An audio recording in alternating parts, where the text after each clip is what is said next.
citizens in every part of the country. But today, we called you because some important ruling was made by the Kiambu court, which had issued orders against the reconstitution of the IEBC selection panel,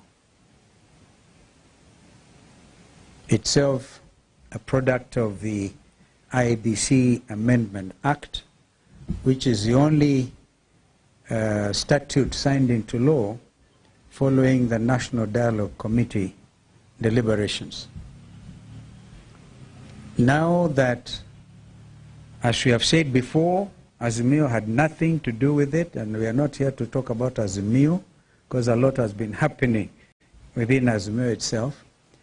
But for purposes of reconstitution of the IEBC selection panel, it was the Kenya Kwanza coalition side and the Azimio side and others, the faith-based organizations and others. So now we demand that President William Ruto moves with speed to now put in place the 9-person selection panel for the IEBC, leading, of course, into the formation and reconstitution of the IEBC. There can be no other pretense. Others, as I said, were blaming us, and this was not an application in Kiambu. This was a state-sponsored application, and we are happy they have ordered, or whatever it is, a judge in Kiambu. We don't want to criticize that ruling.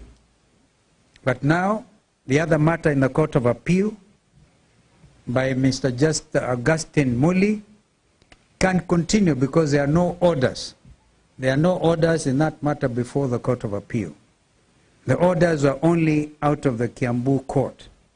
Therefore, this is a second opportunity, and I spoke about this last time when my good friend Weta, he still remains my very good friend, by the way, in spite of the talks I've had out there in the West. So this is a time for him to forward the names. As chairperson of the Parliamentary Service Commission, I think it is the Senate immediately put in place the IEBC selection panel. On Monday, we hope to come up with a very clear statement on what's going on in the meantime within the IEBC Secretariat itself. There are terrible things going on there, like procurement, and they're testing the ground. We gather there's somebody, a former commissioner, sitting as an advisor in State House, who is giving instructions to the IEBC Secretariat. The country is watching, and they're testing waters. If we allow them to go on with the procurement, the next thing they want to do is even procure election materials for 2027, print them in excess of the numbers that will be there, in order to further compromise the integrity of the election process. We also know that they have actually removed the server from IEBC to some other destination. Well, that is not our business now because our main principles do not seem interested.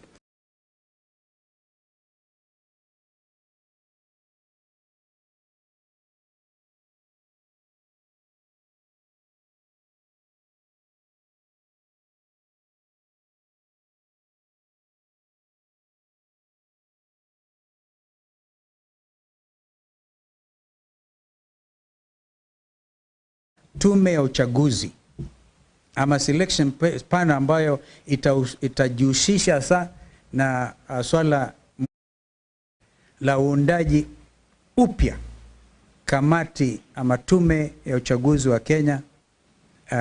Kazi hiyo ina umuhimu kabisa, na sasa hakuna takshishi, hakuna pingamizi, unless of course KK wanarudia tena na kuanzisha mambo mengine ambayo hatuwezi tukaelewa. But we have been vindicated We have nothing to do with the delay. We have had nothing to do with this delay. And now, if there's no movement towards the putting in place a new IEBC, we would get to the streets. There are those who think the Gen Zs have not been demonstrating. But you all know they are in the space. There are now demonstrations online. And Kenya can never be the same again. So that to be those are my remarks. My colleagues here will make further comments. I think we start with JN, and then our brother will complete because he has visitors in his backyard. Thank you. Asante. Ni kuongezea tu kusema ya kwamba ni vyema William Ruto hakikisha kwamba IEBC commissioners are in place kwa haraka ili yaweze kunyoroshwa na opposition ambayo inaongozwa na Kalonzo Musyoka. Hii haitakuwa mambo ya yai, ili anachorwa na hii ni kupagusa kabisa. Na ni asubuhi mapema amekaa akilialia mambo ya yai, sasa agoje kunyoroshwa na Kalonzo mwenyewe. La pili ni kusema ya kwamba the first task William had was to dismantle IEBC. We now have gone for more than 2 years without an IEBC. He seems set now to embark on dismantling the judiciary. The removal of the security team or the security officers from the CJ's office, because we are dealing with the office, is an indication of a person who is still bent on capturing all these institutions. If he is unhappy with judgments coming from the judiciary, he should learn to live with them, like many have done in the past. But removing security from the Chief Justice is an attempt, again, to capture the institution like he has captured Parliament, he has captured IEBC, and he certainly wants to capture the judiciary.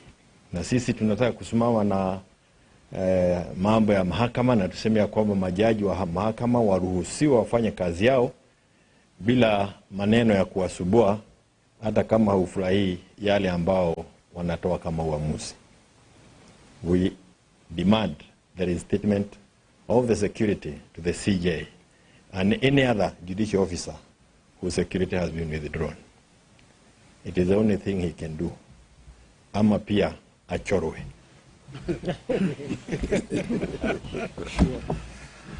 Thank you very much. May I also join my colleagues in adding my voice to the issue of immediate reconstitution of IEBC, and to say that William Ruto has no excuse but to proceed and do the needful. The country is waiting. We have started the third year of this administration, and we must start making the necessary preparations for the next elections. And as we prepare for that also, there's a matter of concern in terms of the tone that is being used by our colleagues. And today we want to call on the NCIC. When you listen to our colleagues who have been in Western Kenya for the last 1 week, that tour is being concluded today. The language that has been used is insightful. It's a language that is threatening certain communities and even directly threatening certain individuals from coming to Western Kenya. I heard one individual say that Honorable Kalonzo should not step in Western Kenya. And this was said by a governor. My good friend Paul Otoma of Busia County made utterances that are insightful, that threatened violence against leaders and a particular community, the Mount Kenya community, which is now being targeted for demonization, for isolation. And this is language we've had before.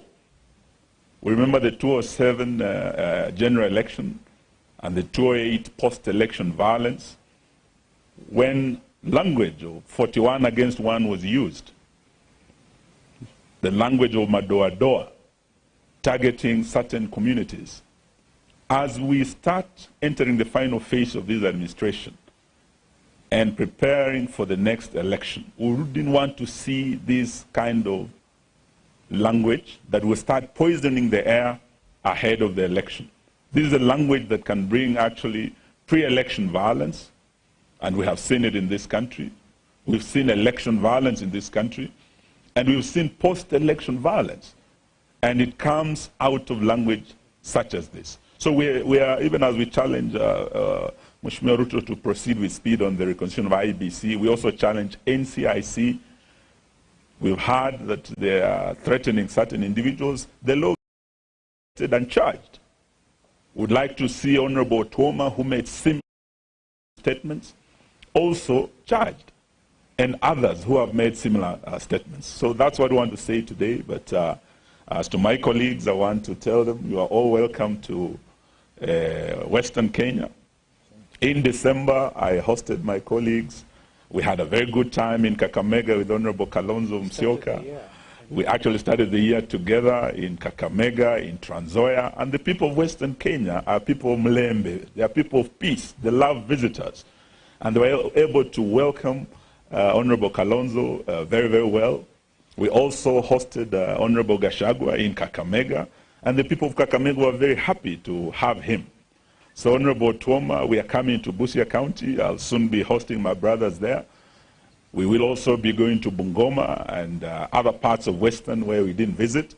So Western Kenya is Kenya, ladies and gentlemen, and we are all free to visit any part of this country. And as the opposition, wauze sera zao, as the broad-based government, and as we're also broadening our opposition, we should be free to go to every corner of Kenya, twende tuuze sera zetu, and may the people of Kenya decide.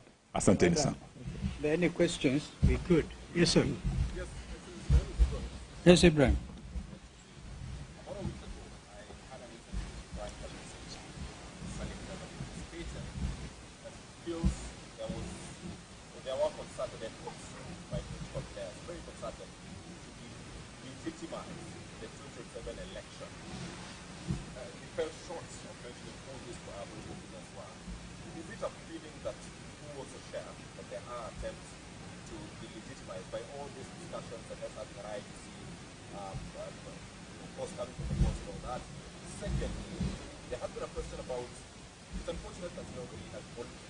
campaign season, there have been questions about when Kalonzo, Musyoka and his troops are going to give the ground. The team that you clearly be facing using government budgets is already hitting the ground. Well, first of all, on delegitimizing the 2027 elections or sooner, would you not agree with me that it is them who are delegitimizing it by threatening violence, by refusing to constitute the IEBC, by continuing with abductions?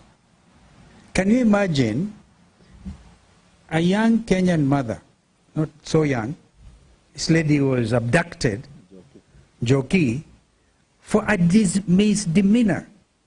You don't, if it's a misdemeanor, you don't abduct. Look at the way that lady was arrested. You see these people in the process of really working up people's emotions, therefore delegitimizing the next contest. So, and if you look at a situation like this IBC, already we're in a crisis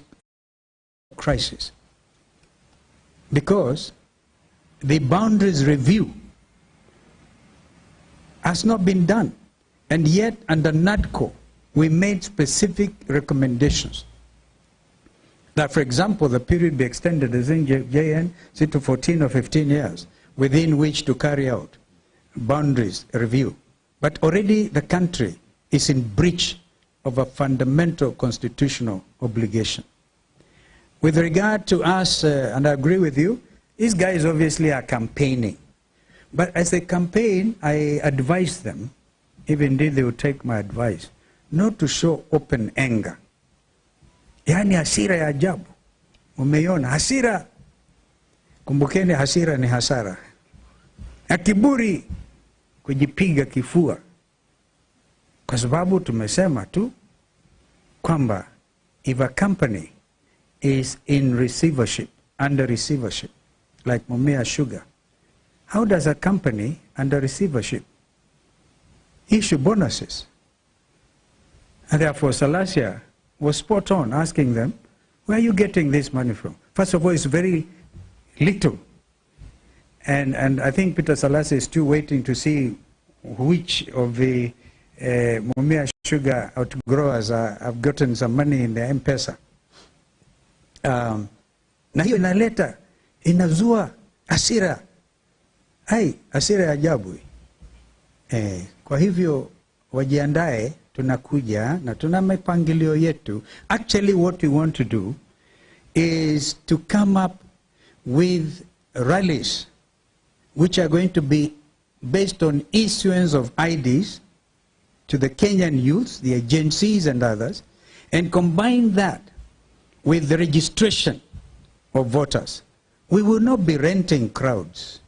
Have we not seen 1,000 watu 5 chukweni, 1,000 ingine? Did we not see a whole senator dishing out money? Renting a crowd for a head of state? No. We will be coming to the people. But we also are telling our Kenyans, chukweni hizo pesa kama kawaida. Kwanza wasema 1,000 kwa watu 5 haitoshi. Na tunajua ni kodi yetu. Chukweni. Kwa ghadhabu pia. And do like the people of Luanda did. Told them off. So, I hope I've answered your question. Get the Secretariat joining with us. Registration of persons coming along with us. We understand that there's no registration of voters going on. In fact, the Secretariat itself should be given some little money to do voter education, which is continuous. But we know nothing, absolutely.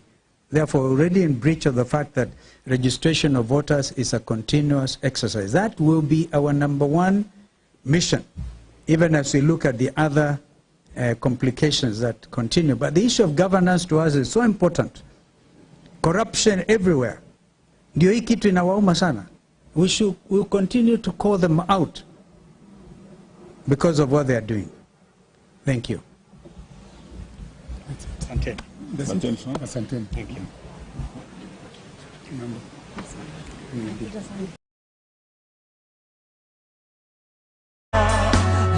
you.